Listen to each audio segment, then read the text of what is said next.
Hello everyone, welcome to Kappy Novel World. अध्याय 76। यह मामला उतना सरल नहीं है जितना लगता है। जैसे ही सैनिक ने ये कहा, उसके बगल में खड़ा दूसरा सैनिक आंखें घुमाते हुए बोला, भाई, क्या तुम भूल गए कि हमें पानी और सब्जियों के लिए पैसे देने पड़ते हैं? क्या तुम्हें लगता है कि हमारे पास अभी पैसे हैं? जब से दुनिया का अंत शुरू हुआ है, हमें वेतन तक नहीं मिला है। उसकी बात सुनकर सभी सैनिकों ने एक साथ आह भरी। जैसा उसने कहा, उनके पास सचमुच पैसे नहीं थे। कुछ पल की चुप्पी के बाद उनमें से एक ने कहा, अगर हमारे पास पैसे नहीं हैं, तो चलो बेस के आसपास मौजूद ज़ॉम्बीज़ का शिकार करते हैं। चाहे कुछ भी हो जाए, हमें उन ज़ॉम्बीज़ को खत्म करना ही होगा। उसकी बात सुनकर बाकी सबने सोचा और सहमति में सिर हिलाया। फिर उसने एक गहरी सांस ली और कहा, इस बारे में बात करने का कोई फायदा नहीं है। अगर वह जाने का फैसला कर लेती है, तो हमारी सारी मेहनत बेकार हो जाएगी। एक अन्य सैनिक ने कुछ देर सोचा और फिर बोला, अगर वह हमारे अड्डे पर रुक सके तो बहुत अच्छा होगा। लेकिन हम सभी अपने अड्डे की मौजूदा स्थिति से वाकिफ हैं। इसके अलावा, क्या हमने इन दिनों कई अलौकिक शक्तियों वाले लोगों को हमारे अड्डे से जाते हुए नहीं देखा है? मुझे संदेह है कि इतनी मजबूत टीम यहाँ रुकेगी। उसकी बात सुनकर सैनिकों ने बाहरी घेरे की ओर देखा और फिर आह भरी। अचानक भीषण गर्मी की घटना के 2 दिनों के भीतर ही आम नागरिकों में से आधे से अधिक की मृत्यु हो गई, साथ ही 30% सैनिक भी मारे गए। आपूर्ति और पर्याप्त जनशक्ति के अभाव में उनके पास अड्डे के चारों ओर बिखरे शवों को हटाने का कोई उपाय नहीं था। उनके उदास चेहरों को देखकर उनमें से एक ने अपने हाथ भींच लिए और अचानक कहा, अगर वे अलौकिक प्राणी महामारी के डर से हमारे अड्डे को छोड़कर चले गए हैं, तो हमें यही करना होगा कि ऐसा होने से रोका जाए। अपनी बात समाप्त करने के बाद उन्होंने बाहरी घेरे की ओर इशारा करते हुए कहा, चूंकि हमारे जीवित रहने का सबसे अच्छा विकल्प वह युवती है, इसलिए हमें उसे यही रखने की पूरी कोशिश करनी चाहिए। भाइयों, चलो उस क्षेत्र को साफ करते हैं। सैनिकों ने उसकी आंखों में लड़ने का जज्बा देखा, फिर अपने हाथ ऊपर उठाए और एक साथ बोले, हाँ। दीवारों और फाटकों पर तैनात सभी सैनिक अलौकिक प्राणी हैं। हालांकि उनकी क्षमता अभी निम्न स्तर की है, लेकिन संख्या बल के कारण उन्हें लाभ मिलता है। कुछ सैनिकों को दीवार और फाटकों की रखवाली के लिए छोड़कर बाकी सैनिक साबुत शवों को एक जगह इकट्ठा करते हैं ताकि बाद में उन्हें जलाया जा सके। वहीं अग्नि तत्व की शक्तियों वाले सैनिक बाहरी घेरे में गश्त लगाते हैं और सड़े गले व विकृत शवों को जलाते हैं। जब सैनिक शवों को साफ करने में अथक परिश्रम कर रहे थे, तभी झूलिन और अन्य लोग सैन्य शिविर में पहुंचे। कार से उतरने के बाद झूलिन ने चारों ओर देखा और पाया कि सैन्य शिविर उसकी कल्पना से कहीं अधिक बड़ा था। दाहिनी ओर कई इमारतें थीं, और वह देख सकती थी कि बहुत सारे सैनिक उन इमारतों में आ जा रहे थे। दूसरी ओर देखने पर उसने टीन की छत के नीचे अनगिनत सैन्य वाहन खड़े देखे। वहां से कुछ ही दूरी पर झूलिन ने एक खाली इमारत में सैनिकों के कई समूहों को प्रशिक्षण करते देखा। जब वह इधर उधर देख रही थी, तो झेंग यीमू ने कहा, चलो पहले आपूर्ति केंद्र चलते हैं। झेंग यीमू के नेतृत्व में आपूर्ति केंद्र में प्रवेश करते समय किसी ने उन्हें नहीं रोका। उन्हें अंदर आते देख आपूर्ति केंद्र में मौजूद सभी सैनिकों ने काम रोक दिया और झेंग यीमू को सलाम किया। जब झेंग यीमू ने उनका अभिवादन लौटाया, तो उनमें से एक रिपोर्ट लेकर उनके पास आया और बोला, कैप्टन झेंग, आज सारा सामान पहुंचा दिया गया है। अस्पताल ने फिर से आपातकालीन अनुरोध किया है। उन्होंने हमसे जल्द से जल्द और बर्फ और दवाएं पहुंचाने को कहा है। कल रात तेज बुखार से पीड़ित कई मरीज एक के बाद एक अस्पताल में भर्ती हुए। झेंग यीमू ने सैनिक से रिपोर्ट ली, एक पल के लिए उसकी जांच की और पूछा, क्या आपको उन मरीजों का विवरण मिल गया है? सिपाही ने सिर हिलाते हुए कहा, नर्सें मुझे मरीजों से मिलने नहीं दे रही हैं। जिस तरह से वे नए भर्ती हुए मरीजों के साथ व्यवहार कर रही हैं, उससे मुझे लगता है कि इन मरीजों को लू नहीं लगी है। उसकी बातें सुनकर झेंग यीमू ने सैनिक की ओर आंखें उठाकर पूछा, तुम्हारा क्या मतलब है? सिपाही एक पल के लिए हिचकिचाया और फिर बोला, आज सुबह जब मैंने अस्पताल में दवाओं का आखिरी जत्था पहुंचाया, तो मैंने नर्सों को उन मरीजों को आइसोलेशन रूम में ले जाते हुए देखा। अगर इन मरीजों को लू लगी थी, तो उन्हें आइसोलेशन में रखने की क्या जरूरत थी? मुझे डर है कि यह मामला उतना सरल नहीं है जितना दिखता है। बेस के चारों ओर बिखरे हुए उन लावारिस शवों के बारे में सोचते हुए झेंग येमू की आंखों में एक झिलमिलाहट आई और उसने मन ही मन सोचा, उम्मीद है कि यह कोई महामारी नहीं है। लगता है मुझे इस मामले की सूचना कमांडर माओ को जल्द से जल्द देनी चाहिए। लेकिन उससे पहले मुझे मिस छू के साथ समझौता पक्का करना होगा। कुछ देर सोचने के बाद उसने फिर से सैनिक की ओर देखा और कहा, 5 मिनट में मैं चाहता हूं कि सभी लोग प्रशिक्षण मैदान में इकट्ठा हो जाएं। सिपाही ने रिपोर्ट ली और कहा, जी सर। इसके बाद झेंग यीमू ने झू लिन की ओर देखा और पूछा, सुश्री झू, क्या आप आपूर्ति विभाग के अंतर्गत काम करने वाले सभी सैनिकों को प्रशिक्षण दे सकती हैं? झू लिन सैनिकों को ताबीज और मंत्रों का उपयोग करना सिखाने के उद्देश्य से यहाँ आया था। झेंग यीमू बहुत सहयोगी है, इसलिए वह उसके अनुरोध को अस्वीकार नहीं करेगी। साथ ही जितने अधिक लोग ताबीज का उपयोग करना सीखेंगे, उनके जीवित रहने की संभावना उतनी ही बेहतर होगी। इसके अलावा उसका मुख्य उद्देश्य इन मनुष्यों की मदद करना है। यदि वे वास्तव में ताबीज और मंत्रों का उपयोग करना सीख जाते हैं, तो कहा जा सकता है कि उसका यह उद्देश्य पूरा हो गया है। मेरे लिए एक व्यक्ति को पढ़ाना हो या अनेक लोगों को, दोनों एक ही बात है, उसने शांत भाव से कहा। झेंग यीमू को उसका जवाब सुनकर बहुत आश्चर्य हुआ। जब उसने उससे ये सवाल पूछा था, तो उसे उम्मीद नहीं थी कि वह सैनिकों को प्रशिक्षण देने के लिए तैयार हो जाएगी। अगर किसी और के पास उसके जैसी ही कुशलता होती, तो वे इसे गुप्त रखते और किसी को नहीं बताते। इतना ही नहीं, झू लिन बिना किसी शर्त के उन्हें प्रशिक्षण देने के लिए तैयार है। अध्याय 77। क्या आपको जो दिख रहा है वह पसंद है? झू लिन जानती थी कि झेंग यीमू उसकी आंखों में देखकर क्या सोच रहा है। वह हल्की सी मुस्कुराए और बोली, ज्ञान तभी मूल्यवान होता है जब उसे दूसरों को सिखाया जाए और वह एक बेहतर दुनिया बनाने में मदद कर सके। उनकी बातें सुनकर झेंग यीमू बेहद खुश हो गया। उसके गंभीर चेहरे पर हल्की सी मुस्कान आ गई और उसने कहा, धन्यवाद मिस झू। कृपया मेरे साथ आइए। जब वे झेंग यीमू के पीछे पीछे आपूर्ति स्टेशन के पीछे स्थित प्रशिक्षण मैदान के रूप में इस्तेमाल होने वाले गोदाम में गए, तो झू लिन के कंधे पर बैठी तू ने पूछा, गुरुजी, क्या आपको यकीन है कि ये मनुष्य ताबीज और मंत्रों का उपयोग करना सीख सकते हैं? झू लिन ने कुछ देर सोचा, फिर कहा, मुझे नहीं पता कि वे ताबीज़ों का इस्तेमाल कर सकते हैं और मंत्र सीख सकते हैं या नहीं। लेकिन चूंकि शियू वू, जियांग और टैन वेई थोड़ी सी साधना के बाद आध्यात्मिक ऊर्जा को महसूस कर सकते थे, तो शायद बाहर भी कोई ऐसा हो जो आध्यात्मिक ऊर्जा को महसूस कर सके। जब तक वे आध्यात्मिक ऊर्जा को महसूस कर सकते हैं, तब तक वे ताबीज़ों का इस्तेमाल करना और मंत्र सीखना सीख सकते हैं। तूने कुछ देर तक उसके शब्दों पर विचार किया और पूछा, गुरुजी, क्या ऐसा हो सकता है कि क्षमताओं वाले लोग वास्तव में उन लोगों के समान हो जो आध्यात्मिक जड़ों के साथ पैदा होते हैं? खरगोश की बात सुनकर झू लिन ने कुछ देर सोचा और कहा, ये संभव है। तान वेई ने हमें पहले जो बताया था, उसके अनुसार बचे हुए लोगों में से केवल 5% लोगों ने ही अपनी शक्तियों को जागृत किया है, और उनकी शक्तियां ताकत, कमजोरियों और तत्वों के मामले में भिन्न भिन्न हैं। इस जानकारी के आधार पर मुझे लगता है कि आपने जो कहा वह सही है। जिन लोगों ने अपनी शक्तियों को जागृत किया है, उनमें उन लोगों से कई समानताएं हैं जो जन्म से ही 6 लोकों में आध्यात्मिक जड़ों के साथ पैदा हुए हैं। अगर ऐसा है, तो शायद हम इन मनुष्यों को आध्यात्मिक मूल क्रिस्टल से परख सकते हैं। कौन जाने, शायद उनमें से कुछ के पास सचमुच आध्यात्मिक मूल हों। तूने फिर पूछा। झू लिन ने सिर हिलाते हुए कहा, उन्हें आध्यात्मिक मूल क्रिस्टल से परखने की कोई आवश्यकता नहीं है। जब से हम इस दुनिया में आए हैं, अब तक जितने भी मनुष्यों से हमारा सामना हुआ है, उनमें से किसी में भी आध्यात्मिक मूल नहीं थी।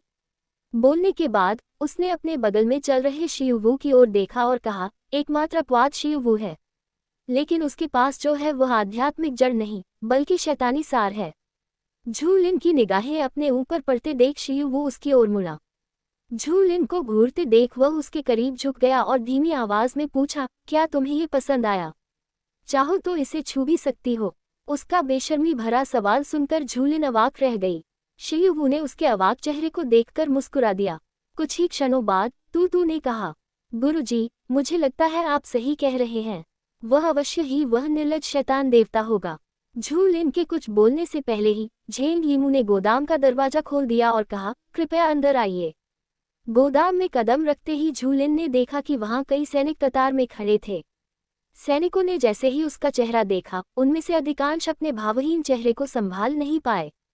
झेंग यीमू उनके सामने खड़ा हो गया और उनके भावों को देखकर उन्हें याद दिलाने के लिए खांसा। खांसी, खांसी। उसकी खांसी सुनकर सैनिक होश में आ गए। हालांकि वे झेंग यीमू के याद दिलाने के बाद अपने भावों को बनाए रख सकते थे, फिर भी उनमें से कुछ झू लिन को देखकर शर्मा गए। उन सैनिकों को समय समय पर उसे घूरते हुए देखकर शियू वू एक कदम आगे बढ़ी और उनकी नजरें रोक दी। तूने उसके उदास चेहरे को देखकर कहा, गुरुजी, मुझे लगता है कि आपको अपना असली चेहरा छुपा लेना चाहिए, वरना मुझे डर है कि एक दिन यह आदमी अपना आपा खो देगा। क्या आपको याद है कि पहले मानवलोक में क्या हुआ था? अगर वह सचमुच शैतान देवता है तो बेहतर होगा कि आप अपना चेहरा छुपा लें ताकि ऐसी त्रासदी दोबारा न हो। खरगोश की बात सुनकर झूलिन ने शिव वू की ओर देखा और तू के सुझाव पर गंभीरता से विचार किया।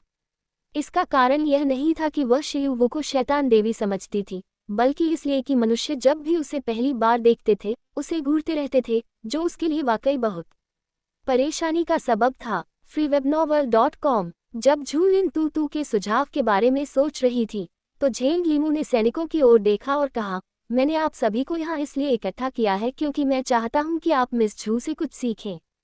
बोलने के बाद उसने अपनी जेब से बर्फ तत्व का ताबीज निकाला और कहा, मुझे लगता है कि आप सभी ने ये अफवाहें सुनी होंगी कि इन दिनों बाजार में एक युवती पानी और सब्जियां बेच रही है। सैनिकों ने एक स्वर में उत्तर दिया, जी हाँ महाराज। वह एक कदम किनारे हट गया, झूलिन की ओर इशारा करते हुए बोला, ये है मिस झू। ये वही युवती है जिनके बारे में अफवाहें थीं। आज ये हमें कागज से बर्फ के टुकड़े बनाने का तरीका सिखाने आए हैं। मुझे उम्मीद है कि सभी लोग इनसे गंभीरता से सीखेंगे। जो भी इस कौशल को सीख लेगा उसे पदोन्नति मिलेगी।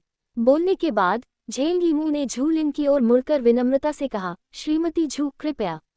झूलिन ने उसे सिर हिलाकर सहमति दी, फिर सैनिकों की ओर देखकर कहा, शुरू करने से पहले मैं चाहता हूं कि जिन लोगों में क्षमताएं जागृत हो गई हैं वे दाईं ओर खड़े हों और जिनमें क्षमताएं जागृत नहीं है वे बाईं ओर खड़े हों। जैसे ही उसने ये कहा, सैनिकों ने तुरंत कार्रवाई शुरू कर दी। महज आधे मिनट में सैनिकों की दो टीमें बाईं और दाईं ओर कतार में खड़ी हो गईं।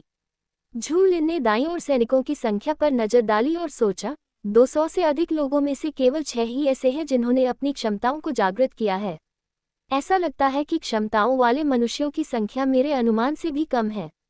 कुछ क्षणों की चुप्पी के बाद वह दाहिनी ओर खड़े सैनिक के पास गई। उनके सामने खड़े होकर झूलिन ने पूछा, क्या मैं आपसे आपकी क्षमताओं के बारे में पूछ सकती हूँ? अध्याय 78, छोटा तरबूज। जब झूलिन ने सैनिकों से उनकी क्षमताओं के बारे में पूछा तो वे आश्चर्यचकित रह गए। क्षमताएं अलौकिक प्राणियों के लिए छिपे हुए हथियारों की तरह होती हैं। अगर उनके पास विकल्प हो तो कोई भी आसानी से दूसरों को अपनी क्षमताओं के बारे में नहीं बताएगा। उनकी अनिच्छा देखकर झूलिन ने शांत भाव से कहा, ताबीजों का उपयोग सिखाने से पहले मुझे आपके तत्व जानने होंगे, क्योंकि ताबीजों में भी तत्व होते हैं। उदाहरण के लिए, यदि आप में जल तत्व की क्षमता है तो आपके लिए पृथ्वी तत्व की ताबीजों का सफलतापूर्वक उपयोग करना मुश्किल होगा। एक पल रुककर उसने आगे कहा, हालांकि आप अंत में पृथ्वी तत्व वाले ताबीज का उपयोग कर सकते हैं, लेकिन आप ताबीज की पूरी शक्ति का केवल 10% ही उपयोग कर सकते हैं। इसलिए सही ताबीज का चुनाव क्षमता के तत्व पर भी निर्भर करता है। उसकी व्याख्या सुनने के बाद सैनिकों ने कुछ सेकंड तक झिझकने के बाद अपनी क्षमताओं के बारे में बताया। 6 सैनिकों में से केवल एक के पास लकड़ी तत्व की क्षमता थी, जबकि अन्य 5 सैनिकों के पास शक्ति प्रणाली की क्षमताएं थीं। तूने 6 सैनिकों की ओर देखकर कहा, गुरुजी, इस दुनिया में मौजूद क्षमताओं में 6 लोगों में मौजूद आध्यात्मिक जड़ों से कहीं अधिक विविधता है। मुझे नहीं लगता कि वे मंत्र सीख पाएंगे। जहाँ तक ताबीज की बात है, वे उसका उपयोग तो कर पाएंगे, लेकिन उसे ठीक से बना नहीं पाएंगे। ज्यादा से ज्यादा वे केवल असफल उत्पाद ही बना पाएंगे। खरगोश के कठोर मूल्यांकन को सुनकर झूलिन ने कहा, हमें अभी भी उनका परीक्षण करने की आवश्यकता है क्योंकि हमारे पास अलौकिक प्राणियों और उनकी क्षमताओं के बारे में विस्तृत जानकारी का अभाव है। तू से बात करने के बाद झूलिन ने लकड़ी तत्व का एक ताबीज निकाला और उसे लकड़ी की क्षमता वाले सैनिक को सौंप दिया। ये लकड़ी तत्व का ताबीज है। चूंकि आपके पास लकड़ी तत्व की क्षमता है, इसलिए आप इसका उपयोग कर सकते हैं। अपनी बात समाप्त करने के बाद उसने जल तत्व का एक ताबीज निकाला और कहा, ध्यान से देखो। ये देखकर कि उसने पहले ही जल तत्व का ताबीज अपनी तर्जनी और मध्यमा उंगली के बीच पकड़ रखा था, जियांग ने तुरंत कहा, शाओलिन, 1 मिनट रुको। उसकी बात सुनकर झूलिन ने सवालिया निगाहों से उसकी ओर देखा और जियांग ने पूछा, क्या तुम फिर से बर्फ बुलाने वाले हो? नहीं, मेरे पास बर्फ तत्व वाले ताबीज ज्यादा नहीं बचे हैं, इसलिए मैं उन्हें जल तत्व वाले ताबीज से सिखाऊंगी। उसने शांत भाव से जवाब दिया। ये सुनकर कि वह पानी मंगवाने जा रही है, झेंग लीमू की आंखें चमक उठीं।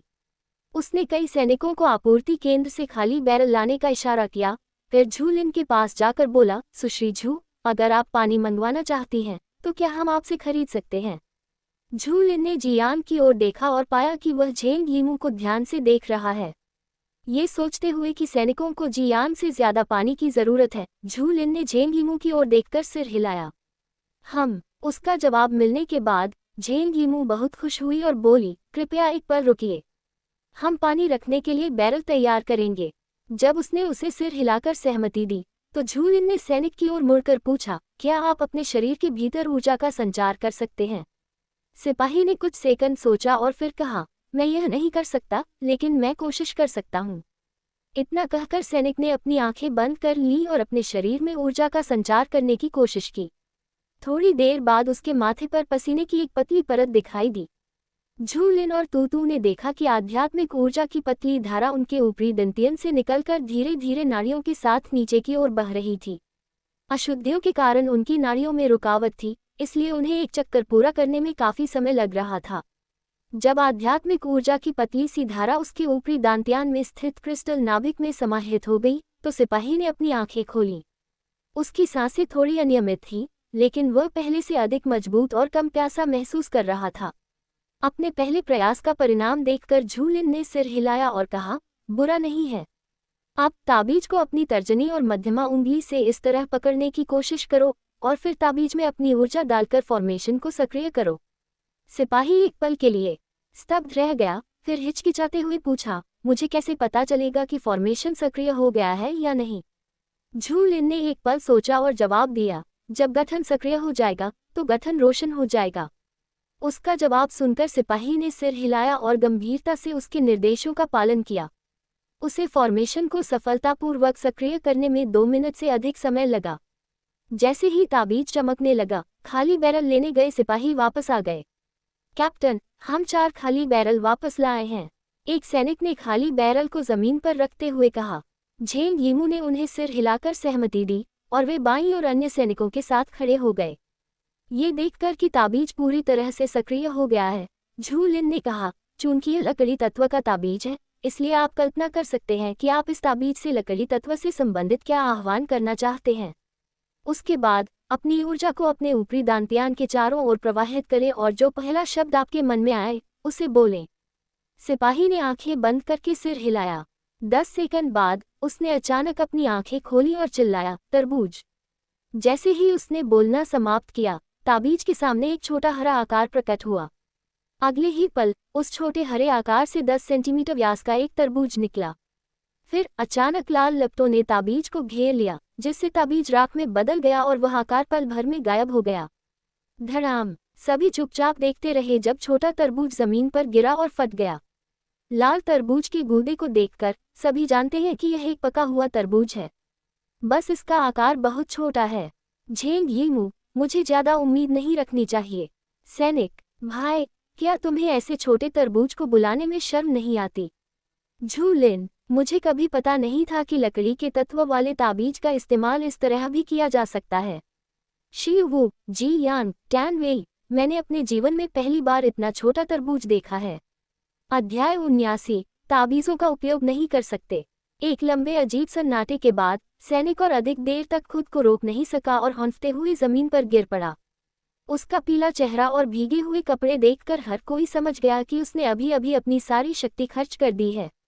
बस, क्या एक छोटा तरबूज बुलाना और फिर सारी ऊर्जा खर्च कर देना बहुत शर्मनाक नहीं है? सिपाही की दयनीय हालत देखकर झू लिन उसके सामने बैठ गई, उसकी कलाई पकड़ी और अपनी थोड़ी सी आध्यात्मिक ऊर्जा उसके शरीर में स्थानांतरित कर दी। सिपाही के चेहरे के रंग में थोड़ा सुधार होने में कुछ ही समय लगा। झू लिन ने अपना हाथ पीछे खींच लिया, खड़ी हो गई और बोली, उसे आराम करने दो। उसे पहले अपने शरीर को ठीक होने देना चाहिए, उसके बाद ही इधर उधर घूमना चाहिए, नहीं तो इससे उसकी नसों को नुकसान पहुंच सकता है। झेंग यीमू ने उसे सिर हिलाकर सहमति दी, फिर दूसरे सैनिकों की ओर मुड़कर कहा, उसे वापस छात्रावास ले जाने में मदद करो और उसे कुछ खाने को दो। जी सर। 2 अन्य सैनिकों के समर्थन से सैनिक ने झू लिन को उनके मार्गदर्शन के लिए धन्यवाद दिया और चला गया। तीनों सैनिकों के जाने के बाद झू लिन ने झेंग यीमू की ओर देखा। इस बारे में सोचने के बाद उसने कहा, मैंने पाया कि केवल अलौकिक प्राणी ही ऊर्जा का उपयोग कर सकते हैं, इसलिए केवल वही ताबीज का उपयोग कर सकते हैं। दुर्भाग्य से यदि वे अपनी आध्यात्मिक ऊर्जा को अच्छी तरह से नियंत्रित नहीं करते हैं तो उनकी आध्यात्मिक ऊर्जा बहुत जल्दी समाप्त हो जाएगी और वे ताबीज की शक्ति का पूरी तरह से उपयोग नहीं कर पाएंगे। झेंग यीमू ने सिर हिलाकर कहा, मैं समझ गई। लगता है कि हम बर्फ के टुकड़े सीधे मिस झू से ही खरीद सकते हैं। जैसे ही झेंग यीमू कम से कम पैसों में ज्यादा से ज्यादा सामान जुटाने के बारे में सोच रहा था, झू लिन की नज़र वहां पड़े खाली बैरलों पर पड़ी। उसने प्यासे सैनिकों पर एक नज़र डाली और फिर खाली बैरलों की ओर चल पड़ी। अपनी उंगलियों के बीच जल तत्व के ताबीज को पकड़े हुए उसने धीरे से कहा, बहते रहो।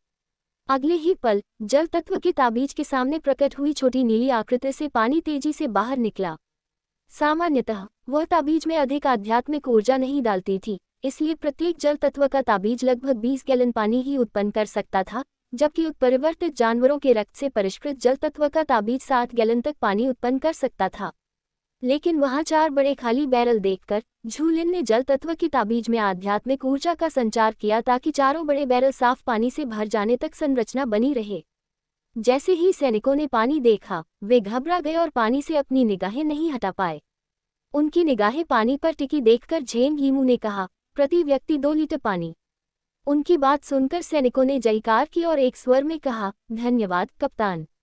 2 सैनिकों के 2 प्याले लेकर लौटने के बाद सैनिक पानी के बैरलों के सामने 2 पंक्तियों में जल्दी से खड़े हो गए।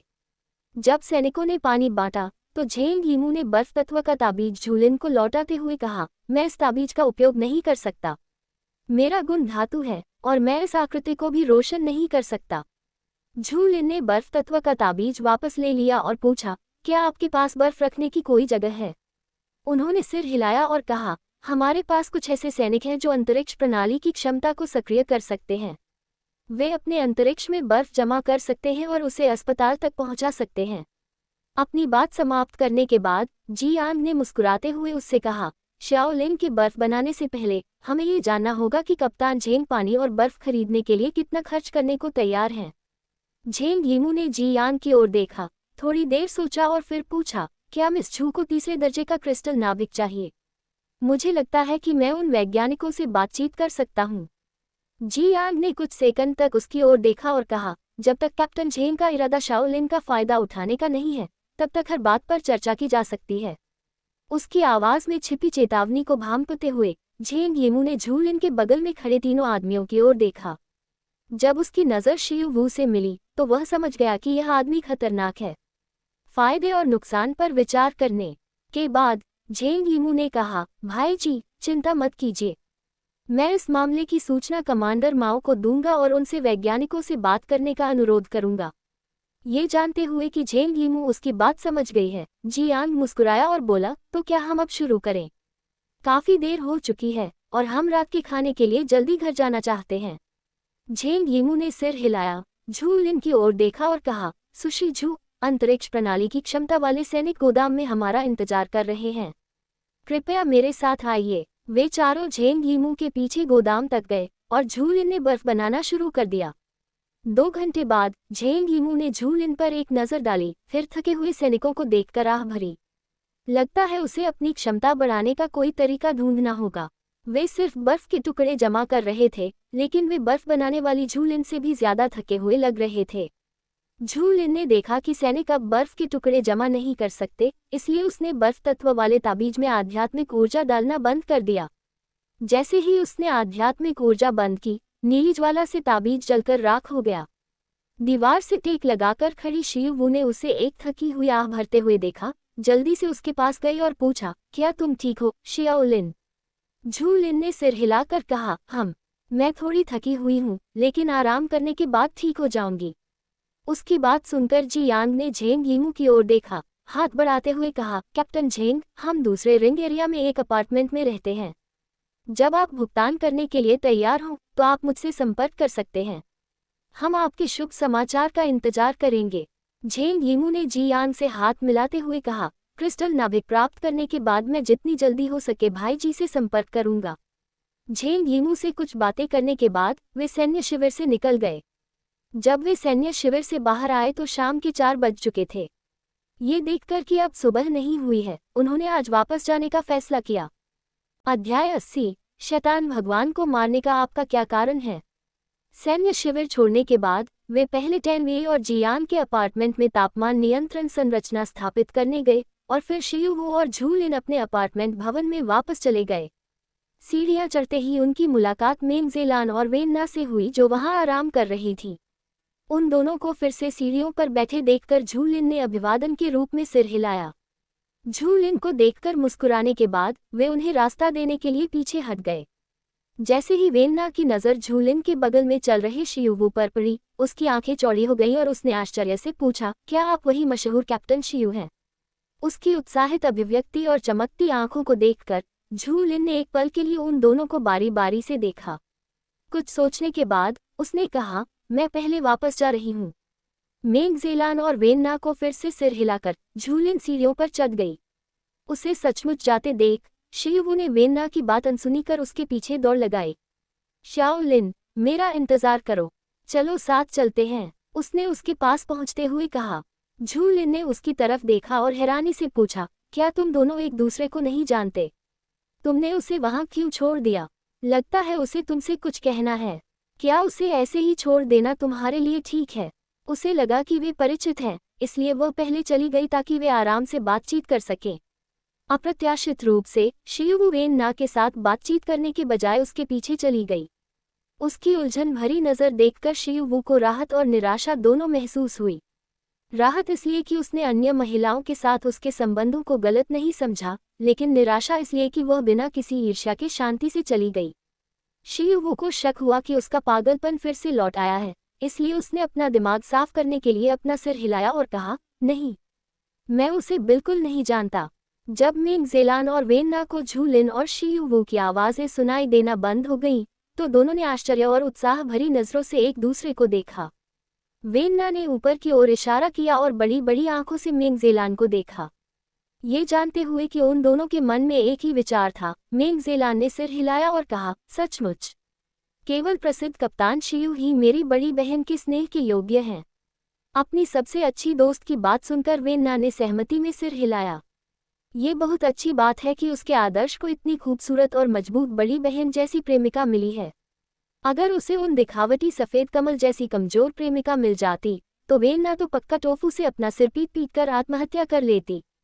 इस समय नीचे बैठी दोनों युवतियां क्या सोच रही हैं, इससे अनभिज्ञ झूलिन अपने चेहरे पर उलझन भरे भाव के साथ शियुवू के लिए एक गिलास पानी डाल रही है। वह पानी का गिलास लेकर बैठक में आए, उसे छोटी मेज पर रखा और फिर शियुवू की ओर देखा जो तूतू के साथ खेल रही थी। जब शियुवू उसके खरगोश को सहला रहा था और वह जमी हुई बर्फ की तरह अकड़ गया था, तब झूलिन नर्म कालीन पर बैठी हुई थी और उसने पूछा, क्या तुम सच में नहीं चाहते कि मैं तुम्हारे घर में तापमान नियंत्रित करने वाली कोई व्यवस्था बनाऊं? शियुवू ने सिर हिलाया और मुस्कुराते हुए कहा, क्या आपके घर पर फॉर्मेशन तैयार नहीं हो गए हैं? मैं तापमान कम होने तक कुछ दिनों के लिए यहीं रुक सकता हूँ, उसके बाद मैं अपने अपार्टमेंट में वापस चला जाऊंगा।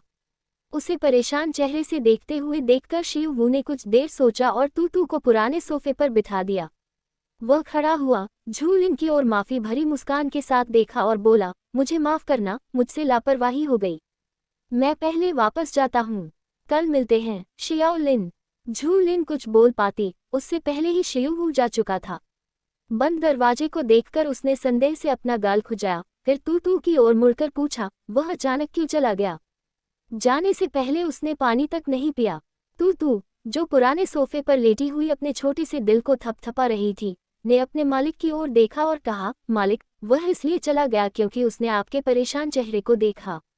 तूतू की बात सुनकर झूलिन ने आह भरी और कहा, मुझे वाकई परेशानी हो रही है।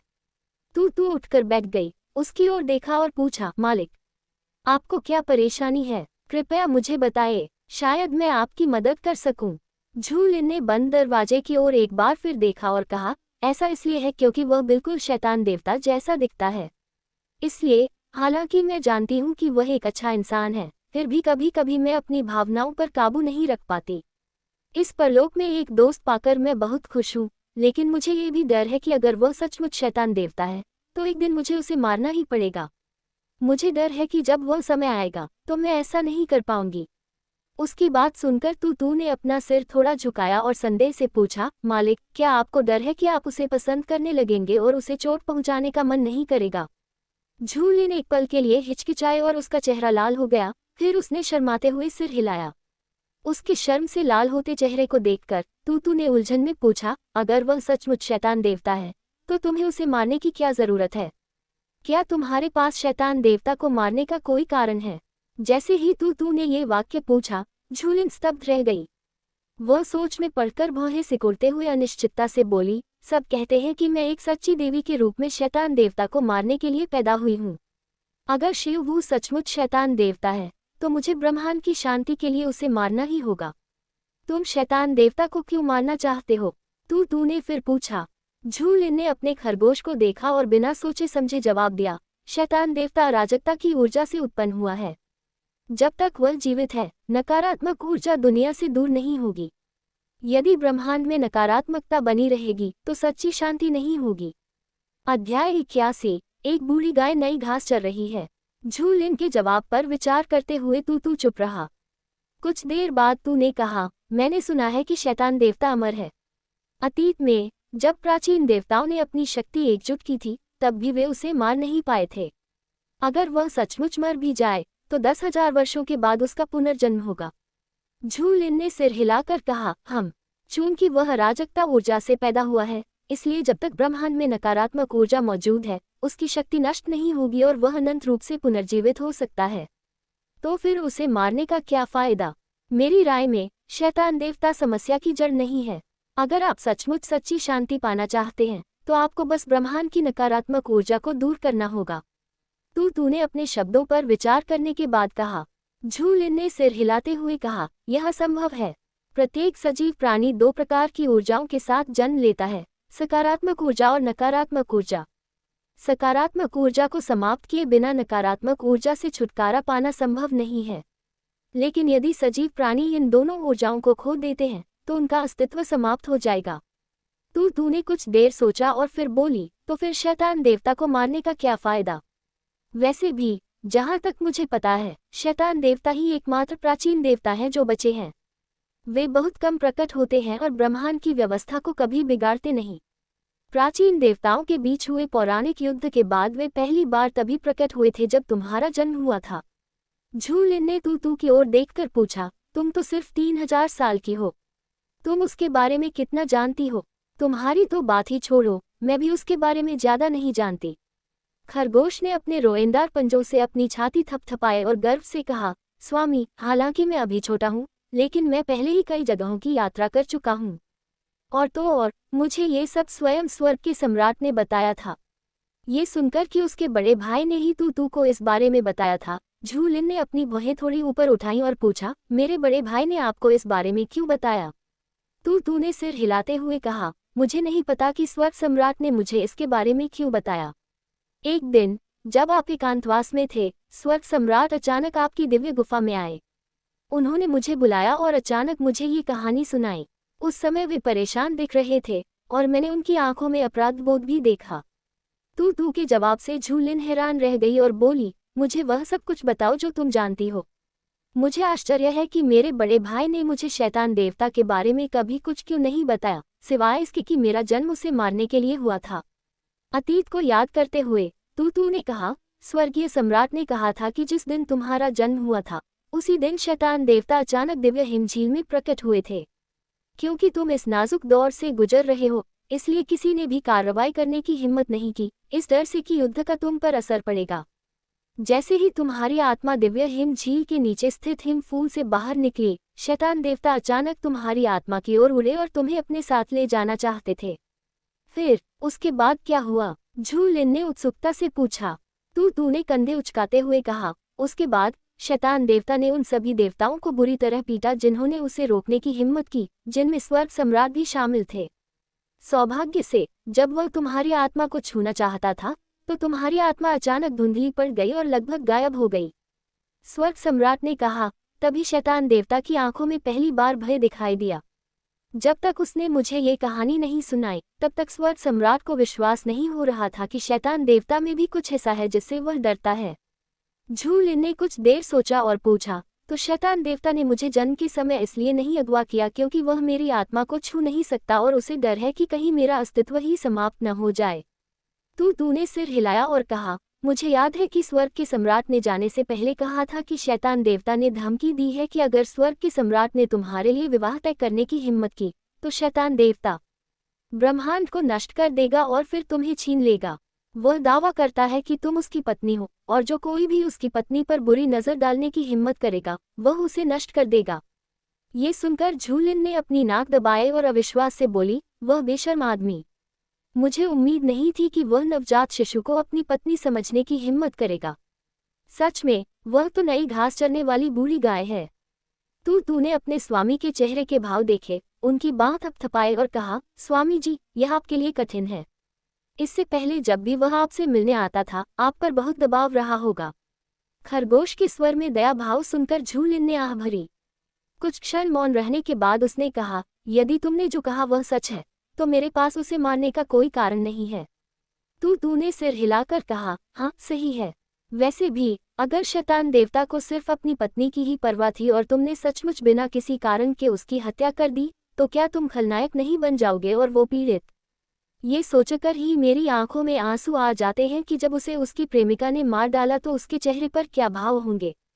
वह कितना दुखी होगा, कितना दयनीय होगा वह। तू की बातें सुनकर झूलिन कांप उठी।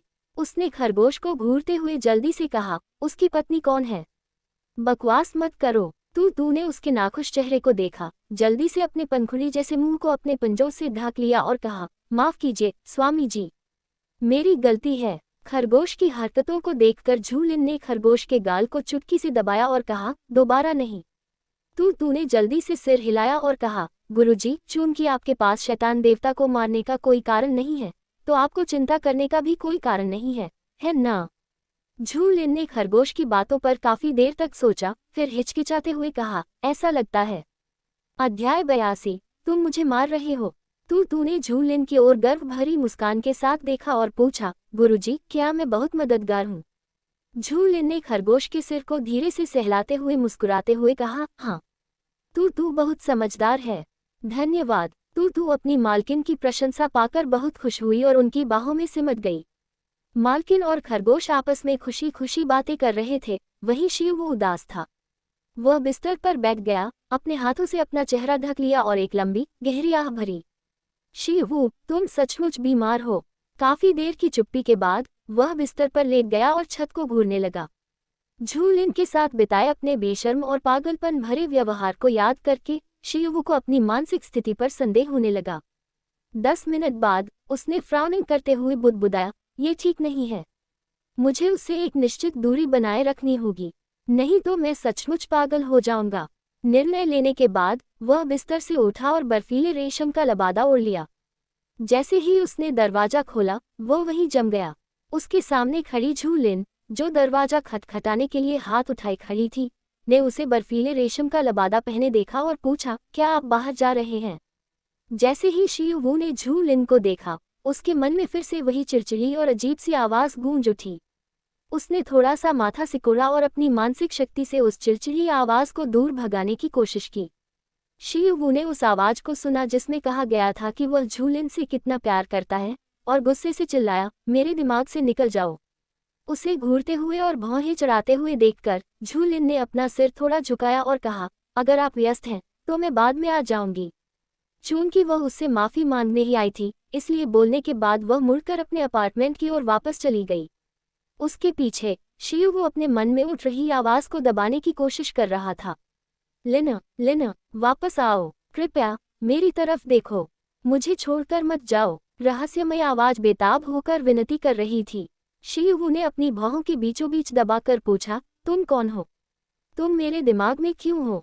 नहीं, उसका पीछा करो, उसका पीछा करो। रहस्यमय आवाज ने शिव की गुस्से भरी पूछताछ को अनसुना कर दिया और उन्माद में चिल्लाना जारी रखा।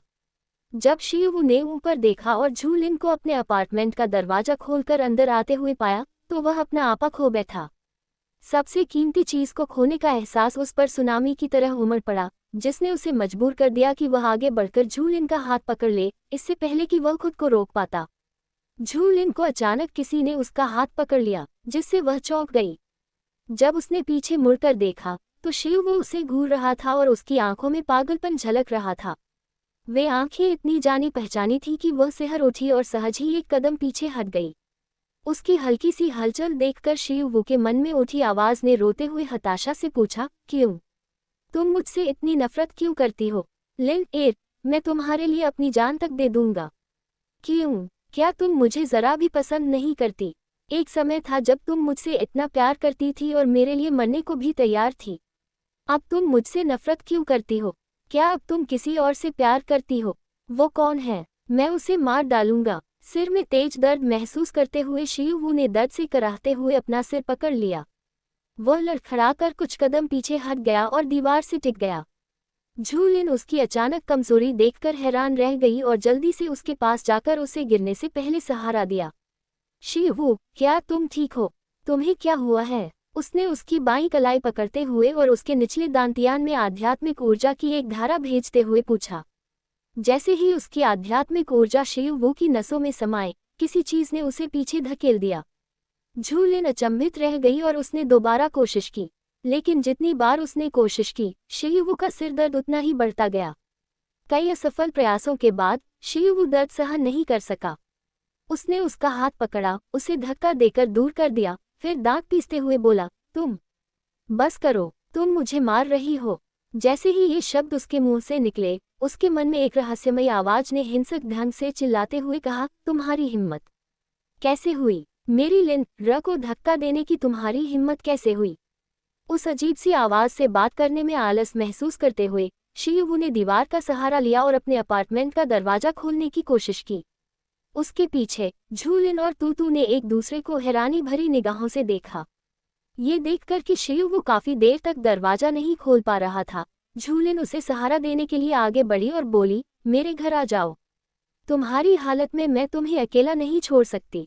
उसकी बातें सुनकर शिवू का दिल जोर से धड़कने लगा।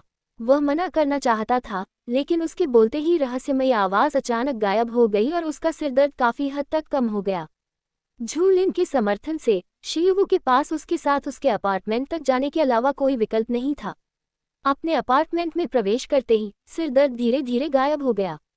झूलिन ने उसे पुराने सोफे पर बैठने में मदद की और फिर दरवाजा बंद करने चली गई। जब वह वापस आई तो उसने देखा कि शिवू पुराने सोफे पर आंखें बंद करके लेटा हुआ है।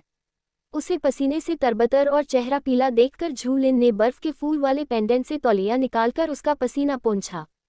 फिर उसने अपनी उंगलियां उसकी बाईं कलाई पर रखीं। इस बार उसने आध्यात्मिक ऊर्जा का प्रयोग नहीं किया, बल्कि अपने निचले दांतियान से दिव्य ऊर्जा की एक धारा निकालकर शिवू के शरीर में भेज दी। जब वह अपनी आध्यात्मिक ऊर्जा का उपयोग करती थी, उसके विपरीत अब उसे कोई रहस्यमयी शक्ति विचलित नहीं करती थी। उसे ये भी महसूस हुआ कि शिवू का शरीर उसकी दिव्य ऊर्जा से पूरी तरह परिचित था। इसलिए जब उसकी दिव्य ऊर्जा उसके शरीर में प्रवेश कर गई, तो उसके शरीर के भीतर मौजूद शैतानी ऊर्जा ने उसकी दिव्य ऊर्जा को पूरी तरह से अपने आलिंगन में ले लिया। जब झूलिन ने शिवू की नसों का 2 बार चक्कर लगाया, तो दिव्य ऊर्जा सुचारू रूप से शिवू के निचले दांतियान में प्रवाहित हुई। जब झूलिन ने उनके शरीर की सावधानीपूर्वक जांच की, तो शिवू को संपूर्ण शरीर में आराम महसूस हुआ।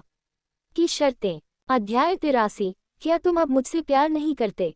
शिवू को सुखद अनुभूति हुई और वह सिहर उठी और अनजाने में ही उसने राहत भरी आह भरी।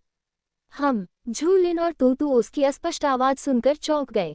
तूतू ने शिवू के लाल चेहरे को ध्यान से देखा और कहा, गुरुजी, मुझे लगता है कि आपको अभी जो भी कर रहे हैं उसे रोक देना चाहिए। तूतू की बातें सुनकर झूलिन ने खरगोश की ओर देखा, अपना सिर हिलाया और कहा, मैं नहीं कर सकती। अगर मैं अभी रुक गई तो मेरी दिव्य ऊर्जा उसकी नसों को नुकसान पहुंचाएगी। मुझे उसके शरीर से अपनी दिव्य ऊर्जा वापस लेने से पहले इस उपचार को पूरा करना होगा। उसका जवाब सुनकर तूतू कुछ देर चुप रही। फिर खरगोश ने कहा, अगर तुम अभी नहीं रुकी तो मुझे डर है कि तुम्हें ही चोट लग सकती है। झूलिन को खरगोश की बात समझ नहीं आई, इसलिए उसने सिर घुमाकर शिवू के चेहरे के भाव देखे और शांत भाव से कहा, मुझे लगता है कि मुझे बाद में तुम्हारा दिमाग चेक करना पड़ेगा। तूतू, तुम आजकल बकवास कर रही हो।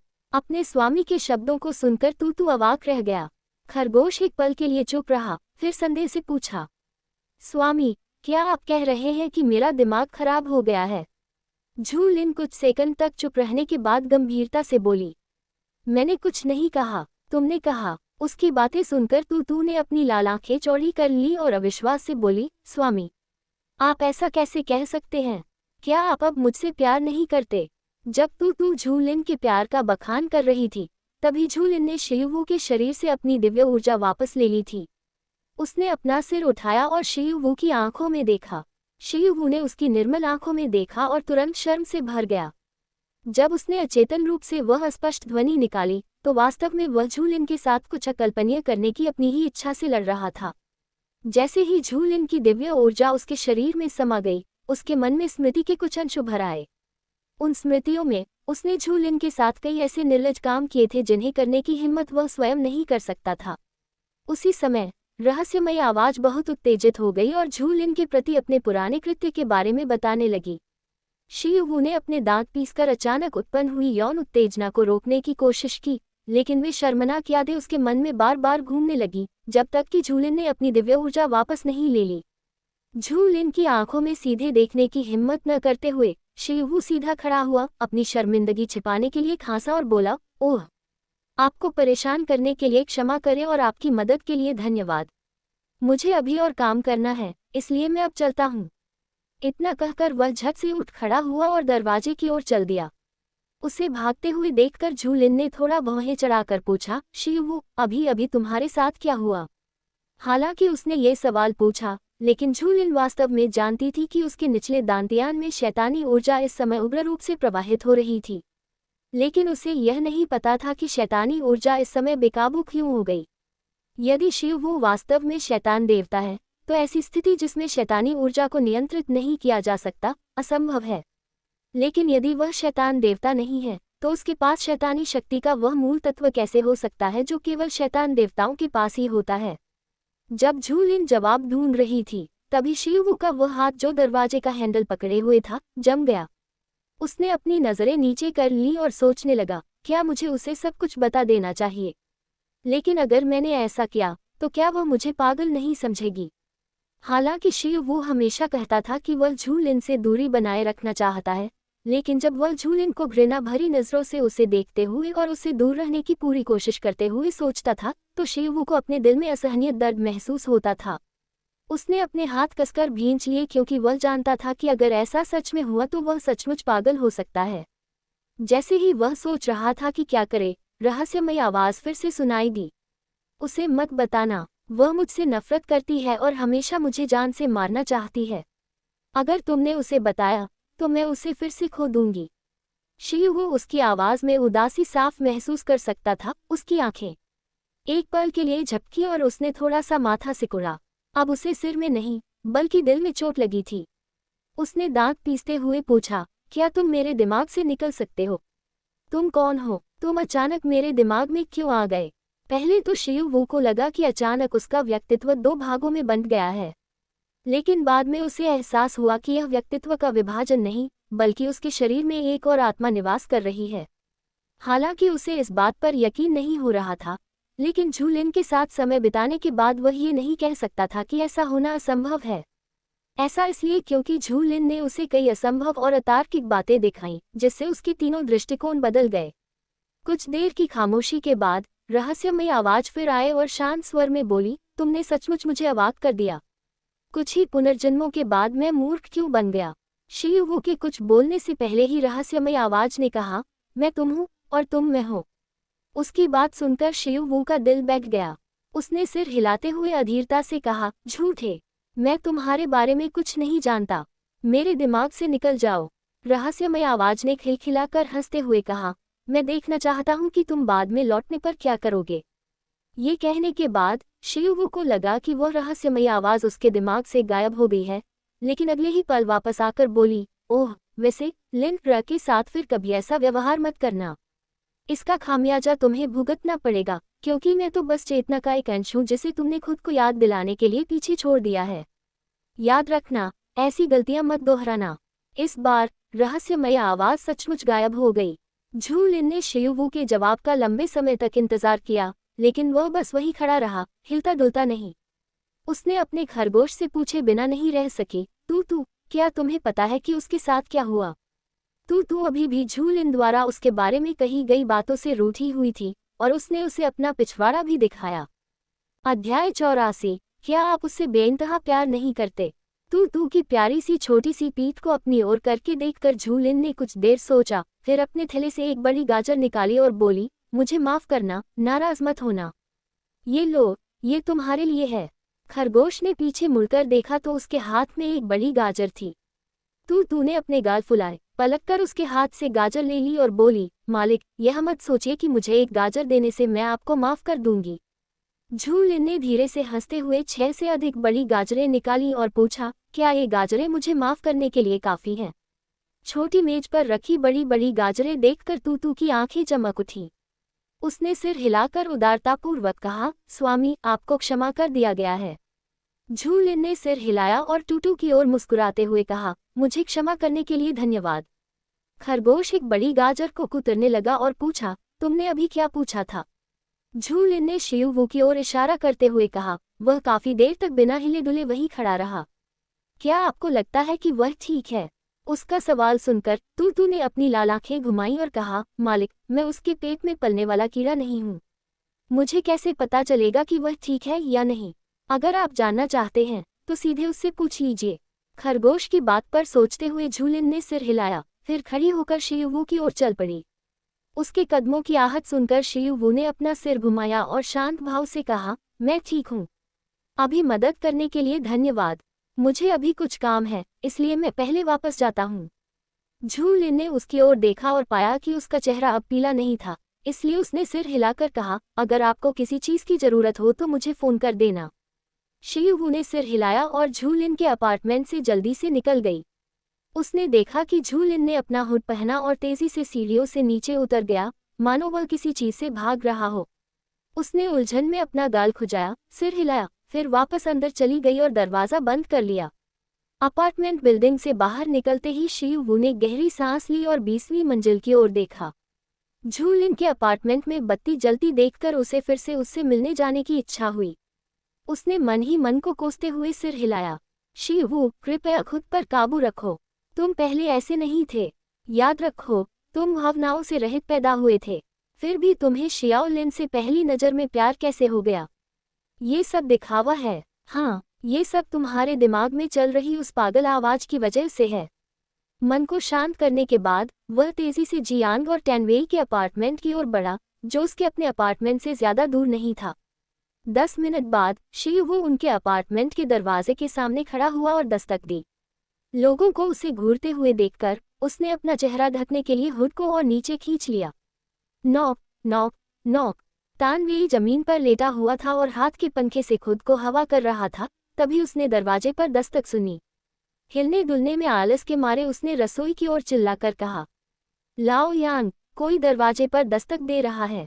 क्या तुम दरवाजा खोल सकते हो? खाना बनाने में व्यस्त जी यांग ने उसकी बात सुनी और चिल्लाकर जवाब दिया, मैं व्यस्त हूँ। जाओ दरवाजा खोलो। जब दोनों बात कर रहे थे तभी दरवाजे पर एक और दस्तक हुई। इस बार दस्तक की आवाज पहले से ज्यादा तेज थी। खटखट खटखट खटखट। इससे पहले कि तानवेई फर्श से उठ पाता, उसने बाहर से शिवू की आवाज सुनी, लाओ यांग, जियो वेई, दरवाजा खोलो। Knock knock knock. अगर किसी को ये पता न होता कि वे दोनों पक्के दोस्त हैं और उसकी आवाज में घबराहट सुनकर वो जरूर सोचता कि शिवू कर्ज वसूलने आया है। रसोई से बाहर आते ही जियांग और टैनवेई ने एक दूसरे को देखा और फिर जियांग ने जल्दी से दरवाजा खोल दिया। जैसे ही दरवाजा खुला, शिवू अंदर घुस आया और लगभग जियांग से टकरा गया। दरवाजा बंद करने के बाद जियांग ने शिवू की ओर देखा और पाया कि उसके चेहरे पर कुछ गड़बड़ है। वह अंदर आया और पूछा, लाओ शिव, तुम्हें क्या हुआ? तुम ठीक नहीं लग रहे हो। झूलिन ने अपने अपार्टमेंट में तापमान नियंत्रित करने वाला कवच बना रखा था, इसलिए शिवू ने अपना बर्फीला रेशमी लबादा उतार दिया। वह जमीन पर गिर पड़ा, अपने बालों को हाथों से पकड़ लिया, अपने दोनों सबसे अच्छे दोस्तों को देखा और निराशा में बोला, मुझे लगता है मैं पागल हो गया हूँ। उसकी हताश शक्ल देखकर जियांग और टैनवेई दोनों गंभीर हो गए। जियांग जमीन पर बैठ गया और पूछा, तुम्हारा क्या मतलब है? शिवू ने उन दोनों को देखा और गंभीरता से कहा, मेरे मन में एक रहस्यमय आवाज है। जब भी मैं शियाओलिन के करीब आता हूँ, वह मेरे मन और शरीर को वश में कर लेती है। वह मुझे कुछ बेशर्म हरकतें करने पर मजबूर कर देती है और मैं खुद को उसके करीब जाने से रोक नहीं पाता। जब मैं उसे दूसरे पुरुषों से बात करते देखता हूँ, या दूसरे पुरुषों को उसे घूरते देखता हूँ तो मुझे इतनी जलन होती है कि मैं उनकी आंखें निकालकर उन्हें मार डालना चाहता हूँ। उसकी बातें सुनकर तानवेई ने आह भरी और कहा, मुझे लगा था कि तुम्हें कोई बड़ी समस्या है, लेकिन लगता है तुम यहाँ दिखावा करने आए हो। क्या तुम उससे बेइंतहा प्यार करते हो? जब किसी से प्यार करते हो तो ऐसे अजीबोगरीब ख्याल आते ही हैं। बस लाओ शियू, तुम शाओ लिन को लेकर बहुत ज्यादा अधिकार जताते हो। इसी वजह से तुम चाहते हो कि वो सिर्फ तुम्हारी ही रहे। तुम्हें लगेगा कि जब वो किसी और के साथ रिश्ते में आएगी तो वो तुम्हें छोड़ देगी और तुम असुरक्षित महसूस करोगे या इससे भी बुरा, अपना मानसिक संतुलन खो दोगे। तानवेई के ऐसा कहने के बाद शियू ने उसे घूरते हुए कहा, ऐसा नहीं है कि तुम नहीं जानते कि मैं भावनात्मक विकार के साथ पैदा हुई हूँ। मैं सामान्य व्यक्ति की तरह भावनाएं महसूस नहीं कर सकती, लेकिन जब से मैं उससे मिली हूँ मुझे बहुत सारी अजीब और अनियंत्रित भावनाएं महसूस हो रही हैं। ऐसा लगता है जैसे अचानक कुछ टूट गया हो और बेकाबू हो गया हो। मुझे तो डर भी लग रहा था कि कहीं मैं आज शाओलिन के साथ कुछ ऐसा न कर दूं जिसे कहा न जा सके। अध्याय 85। क्या मैं इस नौकरी के लिए आवेदन कर सकता हूँ? जी यांग ने शियू के शब्दों पर विचार किया और पूछा, लाओ शियू, वह आवाज तुम्हारे मन में कब आई? शियू ने जी यांग की ओर देखते हुए कहा, जब से हमने मिशन हॉल में शाओलिन को दूसरी बार देखा है। पहले तो वह कुछ सेकंड के लिए ही दिखाई देता था और फिर गायब हो जाता था, लेकिन अब जब भी मैं शाओलिन को देखता हूँ वह सामने आ जाता है। जब उसने जवाब दिया तो जी यांग और टेनवेई अचानक आश्चर्य से उसकी ओर देखने लगे। उनकी प्रतिक्रिया देखकर शियू का दिल बैठ गया। उसने उनकी ओर देखकर पूछा, क्या तुम लोगों को कुछ पता है? जी यांग और टेनवेई ने एक पल के लिए एक दूसरे की ओर देखा। फिर जी यांग ने कहा, लाओ शियू, असल में हमने देखा कि शाओलिन से मिलने के बाद तुम में बहुत बदलाव आया है। ऐसा लगता है जैसे तुम कोई और ही इंसान बन गए हो। तानवेई ने शियू की ओर चिंता से देखते हुए कहा, हाँ, हमें लगा कि यह सिर्फ हमारी कल्पना है, लेकिन ऐसा लगता है कि कभी कभी तुम सचमुच खुद नहीं होते। ऐसा लगता है जैसे तुम कोई और ही इंसान बन जाते हो। जैसे ही उसने ये कहा, बैठक में सन्नाटा छा गया। टैनवेई और जी यांग ने शियू को चिंता से देखा, जबकि शियू की भौहें इतनी गहरी सिकुड़ी हुई थीं कि उन्हें देखकर मक्खी भी मर सकती थी। काफी देर की चुप्पी के बाद जी यांग ने पूछा, क्या तुम उस रहस्यमय आवाज से छुटकारा नहीं पा सकते? शियू ने सिर हिलाते हुए कहा, मैंने कई बार कोशिश की है, लेकिन ये बात मेरे दिमाग में बसी हुई है। जब भी मैं शाओलिन को देखता हूँ वह बाहर आकर बेतुकी बातें करने लगता है। अगर मैं शाओलिन से दूर रहने के बारे में सोचता हूँ तो मुझे बहुत तेज सिरदर्द होने लगता है। अगर मैं उसे देखते ही वहां से जाने की कोशिश करता हूँ तो मेरा शरीर अपने आप ही उसके करीब चला जाता है।